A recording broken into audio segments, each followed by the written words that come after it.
The Deuteronomist calendar does not mention the Day of Atonement. It's not really? Okay? They take it right the heck out. Oh, whoa. Okay? So, Glory, glory. but if Leviticus is actually older and represents an old First Temple theology of atonement, then what you have is the Deuteronomists deliberately omit it and try to remove it.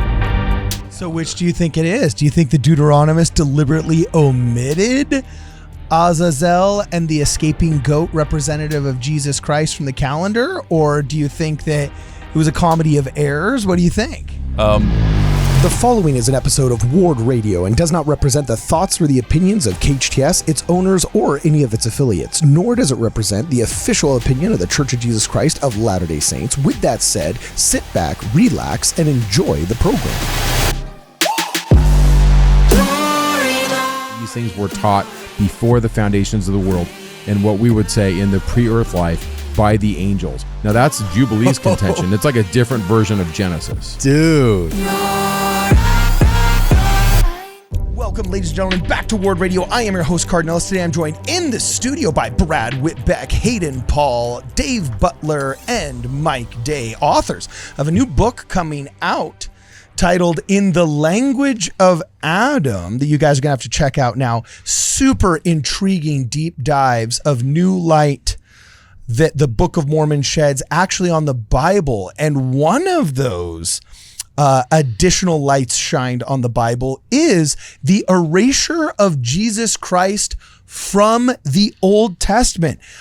Dave, I've always been intrigued as a kid at how much talk there is in our church and in Christianity at large about Jesus Christ being the God of the Old Testament, right? Jesus Christ of the New Testament being the God of the Old Testament. Yep. And I've always thought, well, gosh, I mean, if that were true and kind of like God were so smart in the Alpha and the Omega and the beginning and the end and so on and so forth, wouldn't there been a little bit more references to him here? And we know through Joseph Smith that there were many plain and precious truths removed from the Bible and so on and so forth. Could this be one of them?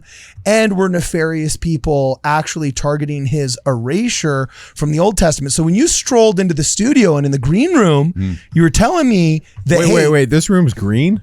No, the green room. I'm colorblind. Full of caviar and stuff. Yeah, What That's color? decent What room. What color is this room? This room is blue. This room is blue. Okay. I was Okay.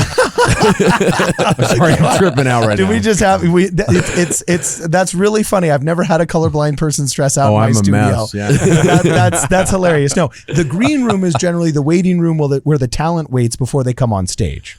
So when I say in the green room we were talking about, it means in the pre-show. Yep. Okay. So anyway, Over in the green sushi. room. Over sushi, yes. In the green room, we were talking about, I want to make sure I get the title of this correct. They erased Jesus Christ from the Old Testament calendar, you say specifically. Yeah. Dave Butler, go. Tell us what we're missing. Okay, so we're talking still. We did a live stream on April 14th, and we asked people, hey, what do you want to hear more about? And one of the things they said they want to hear more about is the Deuteronomists and the erasure of Jesus from the Old Testament. So we're following up on that conversation. So this is important kind of ancillary context and information for the book. This is not a repeat of stuff that we're saying in the book, actually. So no spoilers will be given here. So at a high level, there is a feast called the Day of Atonement. You know it probably as Yom Kippur if you are Jewish or have Jewish friends, right? This is a festival celebrated today, albeit somewhat differently than as is set forth in the ancient sources. And you do the erudite pronunciation. You don't just say like, Yom Kippur's coming up on Wednesday, so get your pop quizzes ready on Tuesday, like all the elementary school teachers did. You know, you're like, Yom Kippur. Yom Kippur. Yeah, that's awesome. Okay, hit it. The Day of Atonement. So let me tell you right now, okay, I'll spell out in some detail. We will spell out in some detail. But here at a very high level is the deal, okay? On Yom Kippur, the core sacrifice was a sacrifice of 2 goats.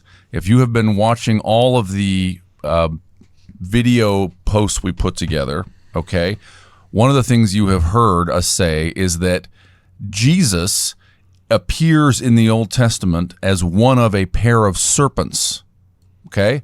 He also appears as one of a pair of goats. And so we're going to see basically the same pair, but not as serpents, as goats. And they have different fates on the Yom Kippur holiday, okay? And Yom Kippur implies a theology, it teaches a theology of atonement. And the Deuteronomists hate it, so they take it off the calendar. Now, who are the Deuteronomists again? Just a brief definition for those that are the uninitiated. The Deuteronomists are the people at the end of the history of the Kingdom of Judah, last 100 years or so, who take control of the history as it is written, make themselves and anyone who was sympathetic to their ideology the heroes, and they go about wiping out all of the religious performances of Abraham, Isaac, and Jacob. You cannot worship at your own altar. You can't worship at the high places. You have to come worship at Jerusalem. It's only one God. He doesn't get to have a family. You certainly can't involve the stars. You can't have visions of God. It's just the name in a dark cave. So they're kind of the Sadducee power structure was to Jesus's time as maybe the Deuteronomists were to Lehi and Nephi's time in 600 BC is kind of what you're suggesting. So the right? Gospel of John tends to suggest a continuity, at least in Jesus's mind, between the people who between those two groups, right? That it continues to be kind of the people who don't understand the temple and who want to reduce it to a dark, meaningless cave, who hold it and have held it at his time for 600 plus years. Okay. So all of that is by way of prelude. So let's talk about the sources. There are two principal sources for understanding the Day of Atonement anciently. The first is Tractate Yoma. The second is the Book of Leviticus. Let's take them in reverse order. The book of Leviticus is your favorite book in the Old Testament. I know it is because when we read it in Old Testament year, you love reading all those passages, right? It has such good recipes. Jay Golden Kimball called it "Leave It to Cuss" is what he called it. Leave it to cuss is awesome. Really? Yeah, that's what he called it. Leave it to cuss. Oh, jeez. But by the way, Jay Golden's hilarious. You got to love some of his stuff. Okay. I think that Tom Waits has a lyric where he sings Leviticusly Deuteronomus. Leviticus. Yeah, but I joke because we actually don't read the book of Leviticus in our gospel doctrine rotation at all. Oh, it's not in there? We don't read it. So some of you may be going, what? There is a Leviticus? What is this Day of Atonement? And It's it turns really out boring, that not though. knowing these things leaves you vulnerable to not understanding, for example, the Gospel of John. Okay. We're kind of victimizing ourselves at the Deuteronomist behest. Oh yeah, we also don't like the stuff that's in there. Let's rip it out of our Bible. Let's not read it. I exaggerate, but not much. So Leviticus 16. I'll come back to that. The other source is what's called Tractate Yoma in the Mishnah. What is the Mishnah? So the Mishnah means something like second. Okay. The Mishnah is a collection of books. So think of it like a second Bible. That might not be exactly the way it was intended, but it was collected in about the 2nd century AD by a guy named Rabbi Judah the Prince. And the purpose of the Mishnah is that That sounds like a rapper's name, Rabbi Judah Judah the the Prince. if I were a Jewish rapper, Yo, coming out on Spotify, I'm Rabbi Junior the Prince. They tried to cancel him, and he You know? came out as Rabbi, the artist formerly known as the Judah the Prince. That's awesome. just Judah now. just Judah. Yeah, Just a symbol. What is the purpose of this? Well, Israel has at this time just come through a massive trauma. Okay, the trauma is that in 70 AD, the Romans destroyed the temple. But why? Good question. There's a lot of expectations and hype about possibly the coming of Melchizedek or other kinds of stuff, the ending of the 7 Jubilees of Daniel and whatever. And there are nationalist and rebel groups. This is a couple decades after Jesus, right? Maybe 3 decades after Jesus. And so Josephus writes about this in his Wars of the Jews. The Jews' various kind of acts of rebellion, which end up in the Romans saying, enough of you people, and they come in and destroy the temple. This is a huge trauma for the Jews, right? Because what they have understood is that the temple is where the name of God dwells. That's our connection with God. It's a sign of an implementation of our special relationship with God. We thought it was always going to be there, and now it's gone. We cannot do any of the sacrifices described in the Bible. How do we live our religion now? Right? So this is now. So the Mishnah begins what is a wonderfully humane document, really collection of documents that together is called the Talmud. Okay, and we probably won't talk about the Talmud now, but the Mishnah is Rabbi Judah goes around and collects information about how have we been, what were we doing before we lost the temple? How did we do stuff?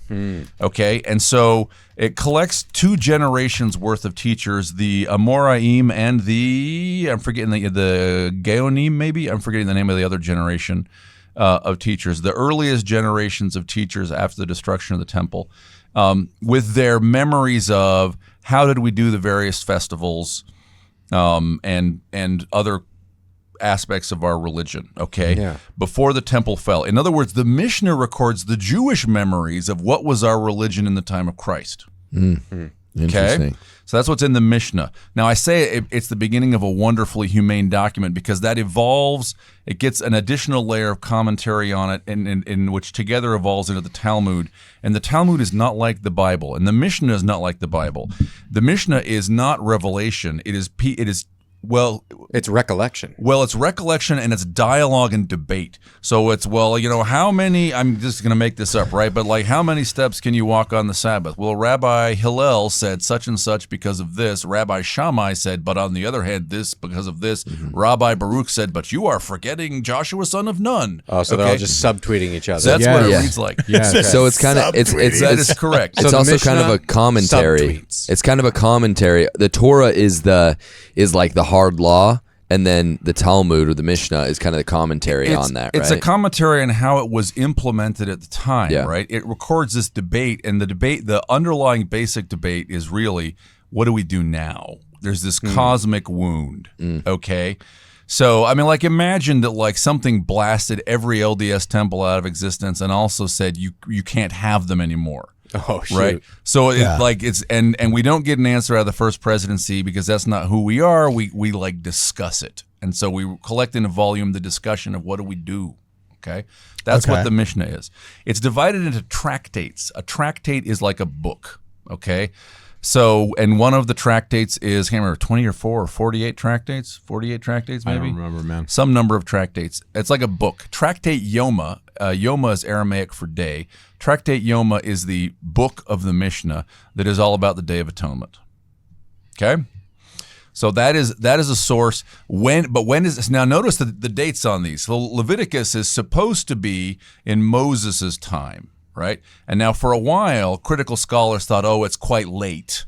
But then they eventually come around to saying, no, actually, this is probably one of the earlier books. And they don't agree. I'm just going to say this. It's called P for the priestly author because the idea in the priestly material is the way you approach God is through sacrificing certain ways, certain things on certain days. But in any case, it's back in ye Oldie Testament times, whereas the Mishnah is like basically written in New Testament times, right? It's written as the New Testament's being assembled for like, well, how did we do our religion back when we could do it as prescribed, right? And so these sources are maybe 1,000 years apart, right? Wow, okay. Okay, so nevertheless, they give us a fairly coherent picture of this festival. It happens in the fall. It happens in connection with the New Year's and the harvest festival, Sukkot. Okay, and on the Day of Atonement, there are a series of sacrifices.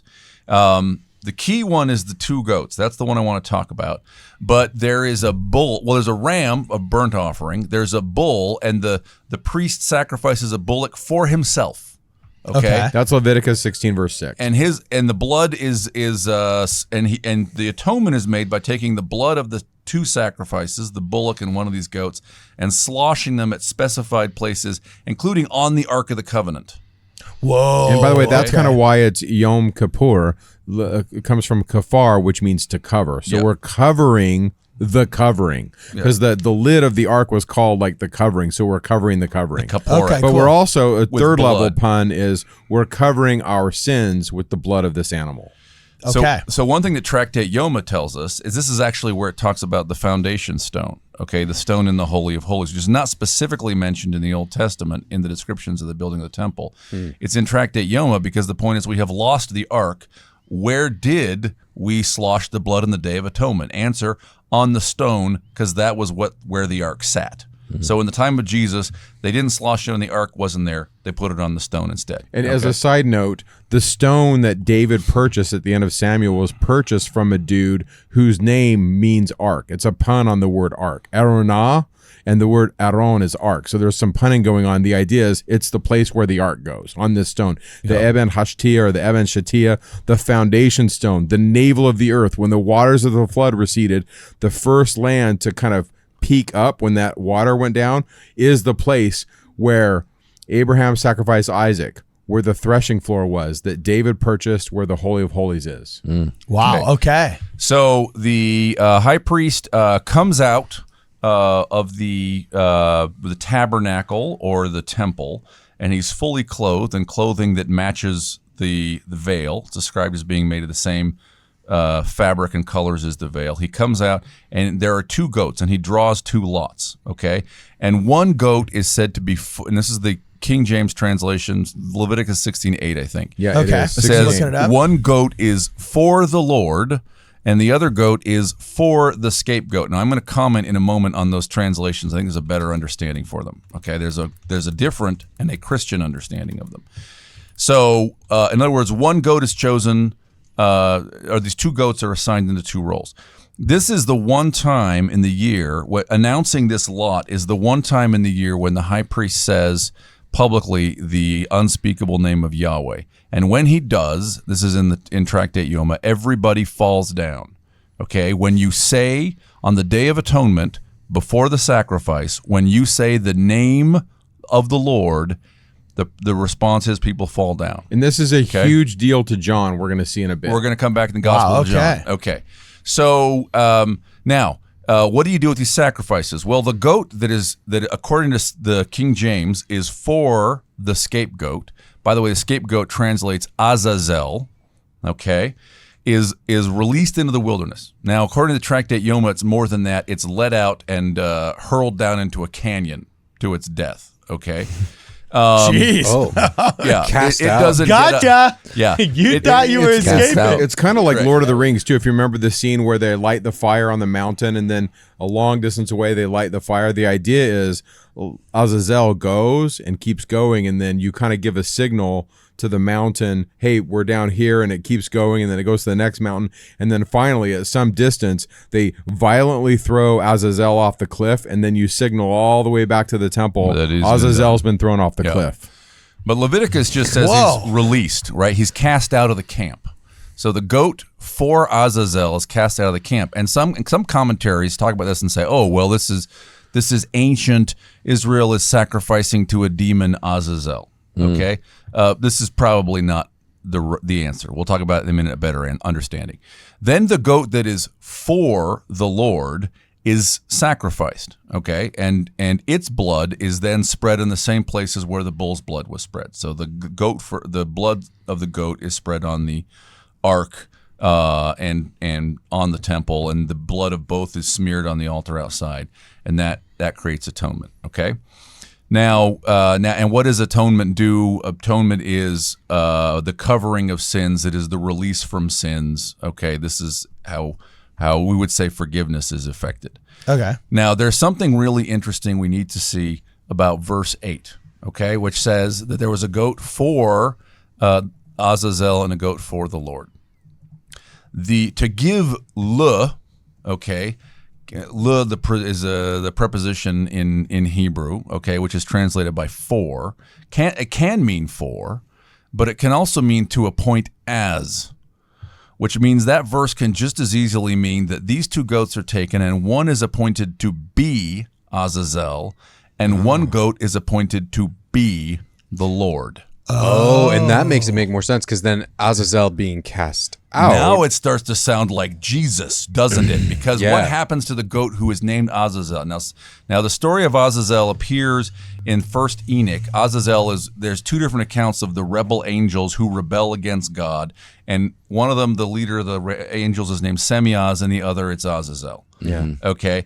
So another way to understand Leviticus 16:8 is that one goat is appointed to be chief of the rebel angels. What happens to him? He is cast out. Mm-hmm. He is driven away. Okay.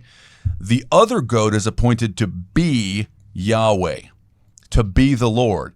What happens to that goat? He is sacrificed. The Lord is sacrificed because the Lord Yahweh's blood atones, and it atones in part by being spread on the ark, okay, which, let's remember, is a box with a cherubim on both ends, which on each end, which together creates a kind of a seat, right? That's the mercy seat. It's a throne, the covering. Now, we're almost out of time for this segment, but let's just say one more thing about this. So A, you can see how we are already moving towards an idea that's like surprisingly congenial to Jesus' ideas, right? So now, there are various calendars in the Old Testament. There's one in the Book of Numbers. There's one in Leviticus. There's one in Deuteronomy. Now, Deuteronomy, remember, is probably the book that is most associated with the Deuteronomists. That's why they named the that, term, yeah. Right? Okay. Maybe they wrote it even, okay, or they created it out of some pre-existing stuff plus new things. That calendar talks about 3 major festivals, and those are Passover, Weeks, and Tabernacles. The Deuteronomist calendar does not mention the Day of Atonement. It's not really? Okay, they take it right the heck out. Oh, whoa. Okay. So now how you understand this really depends on how you date Leviticus. If you think Leviticus is late, which is something that some commentators have thought, then you think, okay, after they had developed all of their first temple theology, at some late point, the Israelites decide to start worshiping a demon, and after the Deuteronomist calendar, then they add the book of Leviticus, right? But if Leviticus is actually older and represents an old first temple theology of atonement, then what you have is the Deuteronomists deliberately omit it and try to remove it from the calendar. So which do you think it is? Do you think the Deuteronomists deliberately omitted Azazel and the escaping goat representative of Jesus Christ from the calendar? Or do you think that it was a comedy of errors? What do you think? I'm going to guess Mike's answer first. Oh, what's Mike's answer? Something. Mike's milquetoast, answer nice. is- I think if you read the Bible through the lens of the Book of Mormon, I mean, clearly Lehi and Nephi are teaching that Yahweh is going to come down and die.